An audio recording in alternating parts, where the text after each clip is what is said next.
बरेलवियों और देवबंदियों के मुश्तरका बुजुर्ग हैं ख्वाजा फरीदुद्दीन गंजे शकर, जिनका यहां पर बहिश्ते दरवाजा भी मौजूद है।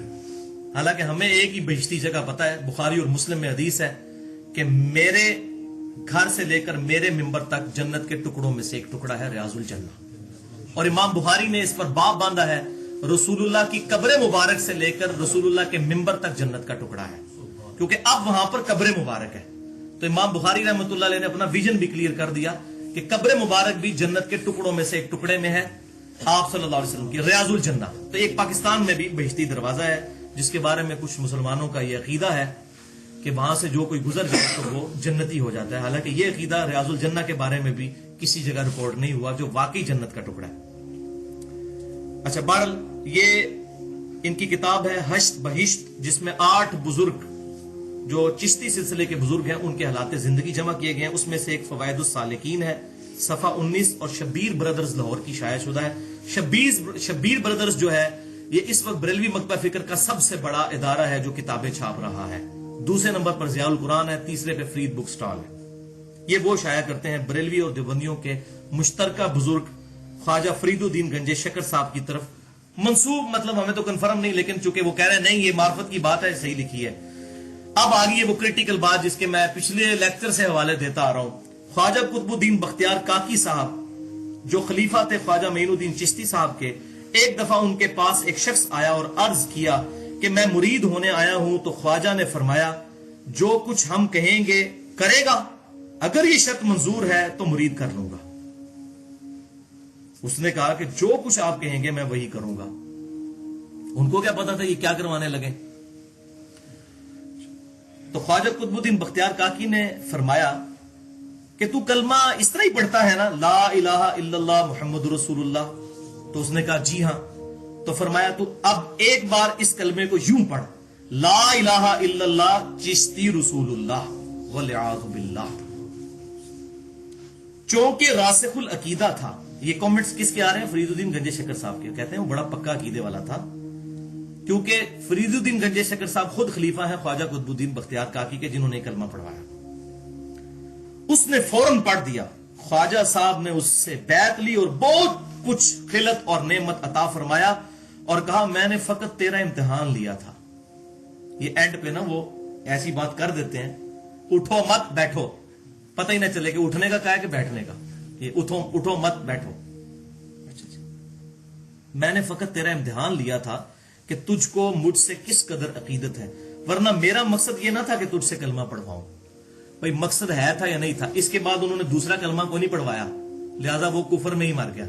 इसके बाद दोबारा कलमा पढ़ाना चाहिए था ना।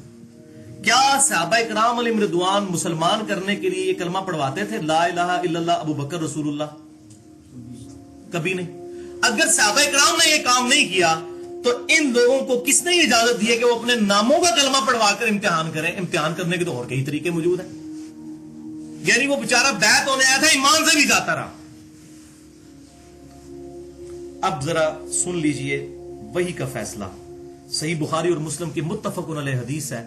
अब्दुल्ला बिन उमर रदियल्लाहु ताला अन्हु कहते हैं नबी सल्लल्लाहु अलैहि वसल्लम ने फरमाया इस्लाम की बुनियाद 5 चीजों पर है, बुनियाद ही इलाही है। और पहला फरमाया ला इलाहा इल्लल्लाह मुहम्मदुर रसूलुल्लाह सल्लल्लाहु अलैहि वसल्लम की गवाही देना। यह सही मुस्लिम की पहली हदीस भी है, हदीस जिब्रील वाली। दूसरा नमाज कायम करना, तीसरा ज़कात अदा करना, चौथा हज और 5वां रमजान के रोजे। यह है वही का अकीदा कि कलमा बुनियाद है, उसको जो हिलाएगा। तो अब आप देख लीजिए। अच्छा, अब इसी के ऊपर बरेलवी और देवबंदियों के मनाजरे भी रखे हुए यूट्यूब पे। जब बरेलवियों ने देवबंदियों पर एतराज किया कि आपके बुजुर्ग ने कलमा पढ़वाया है ला इलाहा इल्लल्लाह अशरफ अली थानवी रसूलुल्लाह वलियाज़ु बिल्लाह, वो आ रहा है अब, तो उन्होंने कहा आपके बुजुर्ग भी तो पढ़ा के गए हैं चिश्ती रसूलुल्लाह। उन्होंने कहा चलो ठीक है, कैंसिल हो गया, दो बराबर हो गए। ये बिल्कुल इस तरीके से है कि अगर कोई शख्स ये कहे मेरा बेटा स्कूल में फेल हो जाए और मैं पूछूं बेटा तू क्यों फेल हुआ, तो कहे अब्बू जी आपके दोस्त का बेटा भी फेल हो गया, तो मैं कहूं हाँ बिल्कुल ठीक हुआ। भाई दोनों गलत हैं। और ये मुनाजरे करते हुए शरायत रखते हैं कि अगर हमने कोई ऐसी गुस्ताखी आपके बुजुर्ग की निकाली जो कुफरिया हुई तो आपने फतवा लगाना है। हाँ, अगर आपने उसके मुकाबले पर हमारे बुजुर्ग की कोई निकाल दी तो फिर ना हम आप पर फतवा लगाएंगे ना अपने पर। और फिर वो एंड पे दुआ कर रहे होते हैं या अल्लाह ہم میں سے جو جھوٹا ہے اس کو یہیں پر موت دے دے, اور کسی کو موت نہیں آتی, یعنی دونوں جھوٹے ہوتے ہیں, کیونکہ پھر دونوں جھوٹے ہوئے نا. تو وہ آ گیا جناب علماء کا نظریہ 14. یہ ہے دیوبندی عالم مولانا اشرف علی تھانوی صاحب کا رسالہ الامداد چھپتا تھا, اس کا 8واں رسالہ ماہ سفر 1336 ہجری. 1336 ہجری آپ سمجھ لیں 1917 کی بات ہے, 1917, 1917, جلد 3 صفحہ 35 پر. اور یہ تھانہ بھون سے شائع ہوتا تھا ان کا رسالہ. جیسے آج کل بھی علماء کے رسالے نکلتے ہیں نا, مختلف مکاتب فکر کے ماہانہ نکلتے ہیں, بریلویوں کا اہل سنت نکلتا ہے, اس طریقے سے اہل حدیث کا نکلتا ہے الحدیث کے نام سے, اس طریقے سے دیوبند کا, شیعہ کا نکلتا ہے, مختلف. تو اس زمانے میں اشرف تھانوی صاحب بھی اپنا ایک رسالہ نکالا کرتے تھے. اب اس میں وہ سوالوں کے جواب دیا کرتے تھے. تو ان سے کسی نے سوال پوچھا, اب یہ سنیے. ایک شخص نے خواب دیکھا اور اس نے کہا کہ حضرت میں نے خواب دیکھا ہے, یہ سوال کا جواب ذرا آپ ارشاد فرمائیے. میں خواب میں کیا دیکھتا ہوں کہ میں کلمہ پڑھتا ہوں لا الہ الا اللہ اشرف علی رسول اللہ والعیاذ باللہ. پھر میں بیدار ہو کر بھی بے اختیاری میں پڑھ رہا ہوں اللہم صلی علی سیدنا و نبینا و مولانا اشرف علی نبینا. پھر اس نے جب یہ واقعہ وہاں بھیجا اور کہا کہ حضرت میں بڑا پریشان ہوں, خواب میں بھی پڑھ رہا ہوں بیداری میں بھی, کیونکہ ان کے مولوی کہتے ہیں تو خواب ہے جی, خواب میں تو اختیاری کوئی نہیں ہوتا, اس میں الفاظ ہے بیداری میں بھی پڑھ رہا ہوں.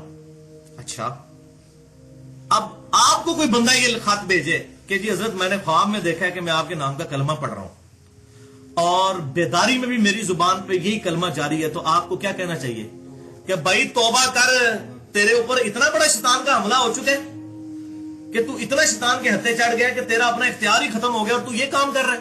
یہی ہونا چاہیے نا. ایک موچی سے, شرابی کبابی سے پوچھ لے وہ بھی یہی کہے گا, میرے جیسا گناہگار آدمی بھی یہی کہے گا. لیکن اشرف تھانوی صاحب نے کیا جواب دیا؟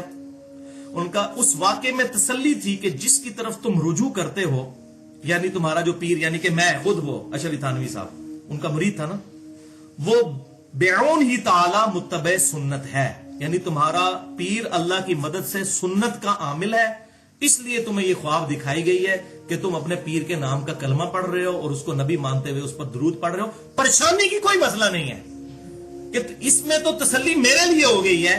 اچھا, اب مجھے بتائیے اس مرید کو تو چھوڑیں, یہ جو جواب دے رہا ہے بندہ, اس کے اوپر کیا فتویٰ لگے گا؟ چلو وہ تو ہوش میں نہیں تھا, یہ تو ہوش میں ہے نا, یہ تو خواب نہیں دیکھ رہا.